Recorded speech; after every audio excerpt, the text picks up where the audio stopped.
Thank you for your lovely email. You've been very honest and forthcoming. And I think the gist of it is you want to thank the women of Ireland who came together this time last year to vote yes. Yeah. Because you recently, some people are kind of a little bit sensitive about wording and they say a termination, but you in your email use the word abortion, so that's why I'm using it as well. Yeah, that's fine by me. I don't really see a problem, either word. You described yourself as being emotionally drained. Why is that? Oh, I mean, any woman who finds out they're pregnant, and I just kind of want to go into the background a bit. I am in my 30s. Yeah. I am already a mom. I love being a mom. That was never the issue. But I had, split from my ex-partner. I don't have a stable home at the moment. I can think of 100 different reasons why this wasn't something I could do at the moment. Or, I mean, physically I could do it. But it was just such a difficult decision to make, obviously. But yes, that was the choice that I made, and I never questioned the choice that I made. I couldn't provide for this child. I would be doing it on my own. I've been a single mom for the last 2 years, so I know everything that's involved. It's not like I'm 17 and I've no idea what being a parent is. I know what being a parent is. I know how hard it is. I know I just couldn't do it again. I just couldn't put myself through that again. So yeah, I'm even getting a bit upset now talking about it. I know you are. And the reason there was a yes vote was for stories like yours, Yeah. No, I'm so grateful. And I didn't I did vote yes, but I wasn't thinking about this situation. I was thinking about women carrying pregnancies that, they knew were never going to be viable. And, that was just kind of my mindset when I was voting yes. But I never really thought about the other side of it. And I'm not saying anything about dads or anything like that. But we, as a mother, are carrying this child. If we're on our own, I would have had support from family and the father, but we're not together, and I don't want to be with this person. And I would have had support, but at the end of the day, just like it is now with me and my children, it's just us, and it would be, another person, and other mouths to feed. Everything that goes with it, financially, emotionally. I was also really sick on my first pregnancies. I had hyperemesis, so this time again that had already started. There was no way I could pretend that I wasn't pregnant because I was so sick and everything was back. So again, my kids would have been, no, I'm not saying neglected, but I would have been, again, really, really sick and not able to take care of them properly. So, look, I kind of didn't want to go too much into my decision as such because, we have voted for this. Were you pregnant? Were you pregnant when you voted yes? No. No, it was afterwards. No, this is actually, you've only been able to do it in Ireland since January. And forgive me, of course you're right, it only came in January, what am I talking about? But when you found that you were pregnant, the clock starts ticking then on time. I mean, were you mulling over it and heart-wrenching over it? I'm going to be completely honest. From the very beginning, I didn't want to do this. Obviously I mulled it over. Obviously emotionally it was horrible, absolutely horrible, but and since I've done it, I'm 100% certain that was the right decision. I am comfortable with the decision I made. But was there times when were there times during when you were mulling it over, as you say yourself, that you were saying I will and then I won't, and depending on the day, and you'd be going from yes to no? Neil, honestly, no. No, okay, yeah. And I know everyone's. I don't know how that makes me sound, but I don't know. Maybe if I hadn't had kids already, or I am just so aware of what this was going to involve that look, I did. Obviously, there was times where I thought, oh, maybe I should. But the majority of my head was telling me, right now, you can't do this. Yeah. Financially, I mean, I don't have a secure home. Yeah. I couldn't. Well, look, I could. I'm not saying I couldn't, but this is me going. It would be me going on social welfare. Trying to get a council house. Like I can barely afford to rent at the moment. Yeah. So it would have been. It would have affected other people around Cork paying their taxes as well. If I were to have gone through with this. Yeah. But it wasn't. Not that it wasn't a major decision at all. I'm not saying that at all. It was really, really was hard, obviously. But I was 100% certain of my decision when I walked into the doctor's office. You weighed up the term would be the pros and the cons, and there was way too many negatives to proceeding and having the child. What's the first port of call then? Is it My Options? Exactly, yeah. So, this is one of the main reasons why I wanted to speak to you, because the support I got, oh my God, like, you can tell that this is a new system that probably, a lot of women GPs or doctors have come together to put in the best possible system of doing this. So, I obviously Googled, what to do, and there's a My Options website, and it won't give you a list of doctors that are doing it or where to go. It'll just give you a number to ring.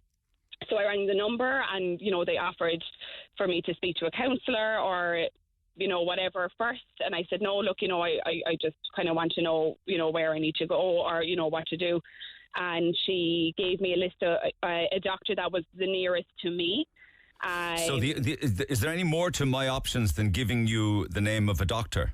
Well, no, you can speak to counsellors, you can speak to nurses. So, and actually during the process, there's like a 24/7 service that you can ring the nurses. So, if you're doing a medical abortion, you would be at home. Let me just explain that. People may well know, but up to 69 days, which is 10 weeks, you go to your GP and you get a prescription, and you go to the chemist and you get a tablet. She gave them all to me over the counter. I didn't have to go into any chemist, or the doctor gave it to me. From 10 to 12 weeks, you go to the maternity hospital and you take a tablet and you return home. And after 12 weeks, there are no legal terminations in Ireland. So you went to it. So did anyone at any stage, whether at My Options or the GP, counsel you in any way? They offered. As I said, My Options, when I rang, offered if I wanted to speak to anyone. When I went to the doctor, she was amazing, absolutely amazing. And I went in kind of like I did with this phone call, with this desperation, kind of trying to defend my decision. And she just said, look, relax. Because obviously I was emotional, obviously I was upset. She said, look, sit down. You don't have to defend your decision to me. I can see you're certain about what you want. She was like, just relax. Like, this is your choice. This is your option. And I think that, all of this, because we've never had this here before, women don't understand that they do have a choice. Like, you do. You don't have to put yourself through this because you think you should, or, you feel like you're going to be judged. Or that's another thing I would say. I felt no judgment from anyone I met in this process, nothing but support. As I said, look, the doctor was absolutely amazing. Like, I can't speak highly enough of her. And she actually told me she's had women come to her who voted no. So isn't that interesting? You don't know until you're in the situation. What's best for you.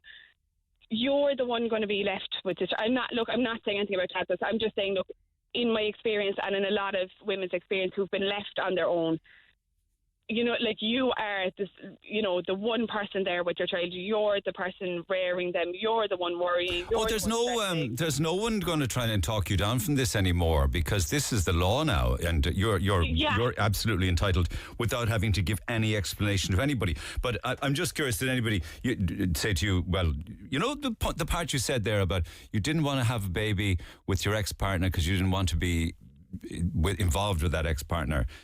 Some might say that that's not the fault of the baby, and the baby could have been adopted or something like that. You know, this was different. No, sorry, my ex-partner is the father of my other children. This was, and I don't want to drill separate. into that for personal reasons. So I don't want to be, bringing you on your own. No, this was actually a separate relationship. We weren't together very long. Honestly, Neil, I used protection. No, you don't have to. You don't have to, girl. You don't. I'm just exactly. Yeah, you're right. I don't have to. You don't have to. So happens. was there a period when you went into the doctor's surgery where you have to have like a 3-day waiting period? Yeah. Okay. Tell me about that. So you go in the first day. They give you loads of information, loads of pamphlets. They speak to you, and look, as you were asking about counselling, they do in a way counsel you in that appointment. And then you have an appointment 3 days later, or I think you can delay it as long as you want, but it's kind of 3 days. Now, I was only 4 weeks as well, so I had kind of a lot of time to work with, and I wasn't under, a lot of pressure or anything like that. But in those 3 days, I actually ended up having to go for a scan because I couldn't date the pregnancy exactly. So that was another thing that was a bit hard. I didn't see anything again. The sonographer was absolutely lovely, very supportive. I didn't have to look at the scan, anything like that. And then on the, we'll say the 3 days later, I went into the doctor, and they will give you one pill to take in front of them to kind of prep you. And then you take the actual 2 pills 2 days later. I think it works better, like up to 48 hours, between kind of 24 hours and 48 hours after you've taken them. And then you're at home for, during it. So we got a prep pill in the doctor's surgery, and then the 2 pills. And again, you use the word abortion. You're comfortable with these would be the abortion pills at home. Mm-hmm. Okay. Yeah. Now, talk to me about actually sitting down and taking those tablets. That day was very hard, and that's another thing I will stress, that I might come across quite flippant in that I was so certain of my decision, but the experience was not nice. It was not horrendous or anything like that. It was very painful.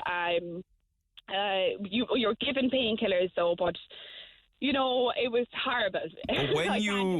When you popped them into your mouth, mm-hmm. Was it upsetting? Was it emotional? Was it traumatic? Yeah, it was. As much as I was certain of my decision on what I wanted to do. Nobody wants to do this, and that's no girl, no matter what you think or woman, ever wants to do this. Of course you don't. Of course you don't have to go through that. I couldn't imagine what a surgical abortion is like, because I think that's what a lot of women who are going to England would have gotten. Because you need to be monitored with the medical one, so you need to be, at home near a hospital, or they were coming back on planes and ferries and all sorts of things, bleeding. Yeah, exactly. So, that day was horrible. I had support, I had friends, that were all brilliant. And, again, I've told maybe 2 or 3 people. 2 of them were pretty, very supportive and everything. One of them was, people can be a little bit funny when I first told them, and, after speaking, understood and everything. And I understand it's a new thing and all that. Judgmental, was it? Shocked? I wouldn't say, I would say it was probably shock, and that probably just needed a bit of time for it to sink in. Or I just think because of my situation, because I'm already a mom and because I'm older, that she presumed, when I told her I was pregnant, she instantly was like, oh, look, congratulations, it'll be fine. And, it didn't even cross her mind that I would even, I think, be thinking about not having this baby, I think that was more what it is. And look, I don't know how I might have reacted this time last year, or it's new for all of us, I think, here as well. It is, and it's new also for us to be hearing an actual case history story. Coming back to a point on the legislation in the Republic of Ireland, Rebecca, where there's supposed to be a 3-day period between your visit to the doctor and that doctor actually giving you pills. I know you had to go for a scan. to work out the exact date on the pregnancy again. But was there a 3-day cooling off period? Can you just clarify that? Yeah, there was, yeah. Yeah, okay. From the first visit to going back again? Yeah, exactly, yeah. Like, I don't think you can make an appointment any sooner than that. Like, I don't think, you can even come back, before that. So you would have had 2 doctor's appointments, would you? With 3 days? Yeah, I had 3 then the check-up afterwards, and they actually give you a pregnancy test to take 2 weeks later. That's like an ultra-sensitive one that wouldn't, it's more sensitive than the ones in the shops, and you have to go back in. And they actually. Is that to show that you're no longer pregnant, is it? Exactly, because they give you the option in your check-up appointment of your contraception. So I ended up, getting the coil or whatever. So this actually is all within these appointments. And Neil, like, everything is free. Yeah. Everything, every appointment. Like, because I didn't think it would be. I presumed I'd have to pay something, or everything was free. And that My Options helpline is, always there, as I said, the day of actually doing it, there's a nurse, you can speak to 24/7. There's a counsellor you can speak to at any time, I think, even, after, if you were to ring. And also another thing that I just thought So just before you say that, you're saying that the first time that you went into a doctor, that doctor did not give you the abortion pills? No. Thank you. No. Thank you. Thank you. Okay, I wanted to just clarify. There's also another worry that I have listening to you, and I even see a couple of texts on it. Now, there are lots of supportive texts which I will read out clearly, but there's a worry from people who might get a little bit panicked because you're saying that you were on the pill and you took the morning after pill. Yeah. People should be worried if that was the case and you still got pregnant. Yeah. You would think that would be kind of like double protection. Yeah, so did I. Well, no, look, I knew I had missed a couple of pills in the month, so that's why I took the morning after pill. I was as shocked as all of you. Like, honestly, I nearly died. Like, and you see, because I knew my symptoms and my pregnancy really affected me. So, I mean, I knew I was pregnant. I was late, would say a week or something. But if you take the morning after pill, that can happen. So I wasn't massively concerned. And maybe 3 or 4 days into the week, oh my God, I knew the feeling, I knew the smell, I knew the nausea. I was hospitalized my last pregnancies. I really had it really hard, so I knew what was happening, straight away. But yes, look, I was protected, but it happens. I don't know how it happened. It happened, and that was, the situation I was in, And after that day when you took the pills, 2 of them, I think you said, are you ill after that, or is there pain, or what? Yes. Yeah, so it was really hard. It was you obviously lose a lot of blood. You are nauseous. You're weak. You're you have a temperature. It's really horrible. I can't. I mean, it isn't. Crazy painful. It is like a really, really, really, really, really strong period pain. It doesn't sound pleasant anyway. Do they recommend Do they recommend that you shouldn't be on your own for that period of time? Yeah, because you can hemorrhage, and they kind of give you. Honestly, the information you're given, you can't go wrong with. They tell you step by step everything you should be doing. What way, and thankfully I didn't have my children when it was happening. They were at their dad's, so look, I could sit down for the day and just I kind of rolled off the day, closed the curtains, had a friend with me, but I mean I fainted, I collapsed, I was sick, Were you emotional? Of course, yeah. Of course, and I was for the 2 weeks after, your hormones are, because that's another thing, as well as it being, a mentally, emotionally, draining thing, your hormones also are, up and down. To, give my story, thank people for allowing me to have this option and for allowing my life to continue and hopefully get better. But this wasn't for me now. Yeah. You know, this was just my decision, and I just hope that, you know, other women feel like it's okay to talk about it. Absolutely, and that's why I appreciate you coming on. Brian says, fair play to her for thinking this through and doing the right thing for her and her future. That's why we voted for abortion, and that's Brian, who clearly voted yes in the election. I see another one here. I had an abortion in January. It's still having an impact on me. I struggle on a day-to-day basis. I have other kids, and the whole experience for her was traumatic. She says that she felt I was very rushed into making my decision, as I was further along than Rebecca, and I needed to decide before the 12 weeks passed. When I delivered the baby, I was further along then than I had ever even thought.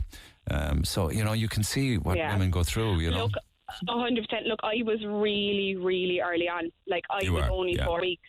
Yeah, so and then it Dee was says... very different. I had the time to think. It obviously probably wasn't as traumatic for me as it might have been if I was later on. Yeah. And I mean, it was bad, so I can imagine that it would be. That's why I was asking you about the clock ticking. I'll leave you on two very positive ones. That woman is so brave. Well done to her for speaking out. Nobody has the right to judge another person. And this girl is fantastic, extremely courageous to come on air, and she knows she will face some negativity from the insanity of pro-unborn lifers. The yes vote was essential to move Ireland further away from religious ignorance and has suffocated us for so long. Intelligent thinking and common sense is where we are at. I sincerely hope she will receive the treatment and support she deserves, says Daniel. That's another positive one for you there. And I like to see the men actually coming in on this. There you go. Like, a few of those are men. I wish you well. Thank you so much. Thank you so much. It's lovely talking to you, Rebecca. Thank you so much, Neil. Cheers. Bye. Bye. Text 0868 104 106 on that one. Pick up the phone on 1-850 104 106. And that started out as an email saying, I just felt I needed to send a huge thank you to all of the people of Ireland who came together this time last year and voted yes. Text 0868 104 106. The Neil Prendeville Show.